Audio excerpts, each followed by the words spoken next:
Hi. At the age of about 26, walking down Holland Park Avenue in London, I suddenly realised I was going to die. Not immediately, not even in the near future, as you can see. That was quite a long time ago. But it hit me like a ton of bricks. I suddenly thought, Jesus, I'm going to die. I'm going to be dead. I won't be here. And I felt, I've got to sort this out. I've got to know why I'm here. What's going on? You know what? It never occurred to me before to worry about things like that because, after all, it's so far in the future. Who cares? It's not a thing to worry about, let's face it.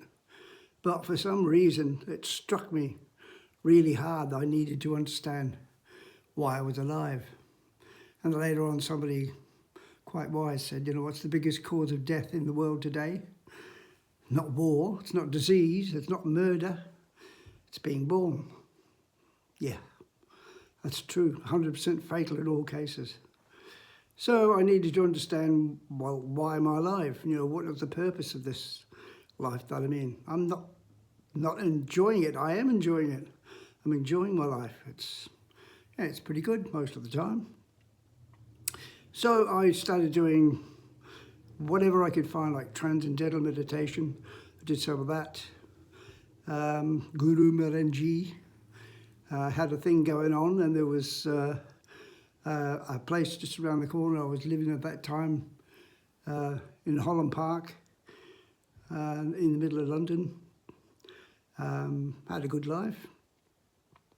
And anyway, I went to see this mob just around the corner there, just off Holland Park Avenue, and did a transcendental meditation thingy where I had to pay a week's wages, I think, something like that, to get my mantra, which unfortunately, the mantra was supposed to be something unique in which I would concentrate on and thereby rid my mind of all the sort of extraneous stuff and concentrate only on this mantra.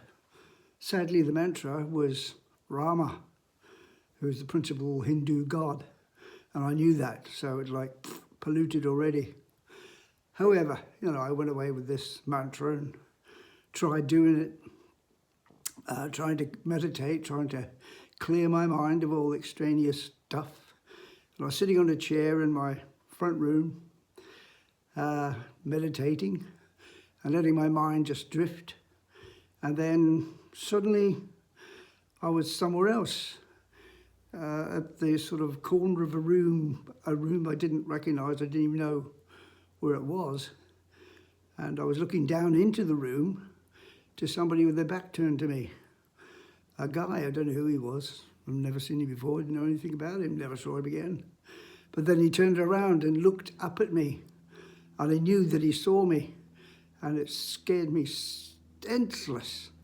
I jumped out of that meditative state. Oh, Christ. And I could feel these, I don't know, something just dropping down over me like a cloud. And I became depressed, very depressed. And I was drifting in and out of this depression for about a year. Sometimes I was so depressed, I was still working at the time, working over in King's Cross. I work at an engine maintenance company that I work for. And we used to go up the elevated roadway going from West London up into King's Cross that way. And every time we went up in this car, going up into this elevated roadway, I could feel my life. I could feel the distance looking out. I could see for miles. I felt my life lifting out of the car. It was like, I knew logically it wasn't happening, but it felt like it was. It scared the hell out of me. So that went on. Then I started to get agoraphobia as well. So I was scared to go out and scared to stay in. It was like I was just suffering. And I couldn't see any way out of this. It was like, okay. Eventually I got to the point where I said, well, okay, if I have to live the rest of my life like this, then I will, but I won't kill myself. I will not die. And then, at the moment I had decided that, it lifted off me, started to lift off me. I could almost feel it going out my fingers, and I started to be able to see for miles, smell things for miles. Everything was so clear, and it was like I'd become manic. I become really hyper, and that was, it was brilliant. Actually, it was really good, but not the sort of thing that will last. And eventually, I started to come down again, and it was like I started to feel I was going back into the depression. And at that point, I was just going home from the pub and standing at the bus stop waiting for a bus. And this Japanese girl was there, so I tried to pick her up. And I talked to her on the bus and asked her where she'd been. She's been to a Buddhist meeting in just around the corner from the pub. So I thought, well, never heard of that before.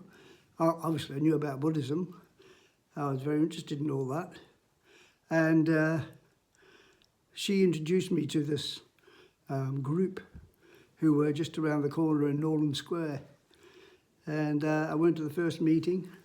There were all these middle-class posers, as I saw them, all sitting around chatting to each other. And then they suddenly started doing something weird.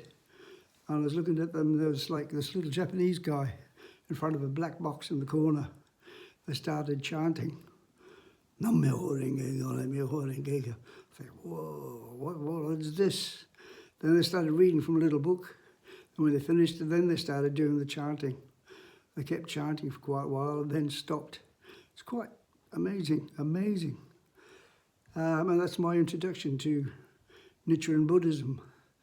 I started at that time and I've never stopped, ever. So I'll leave that here for the moment.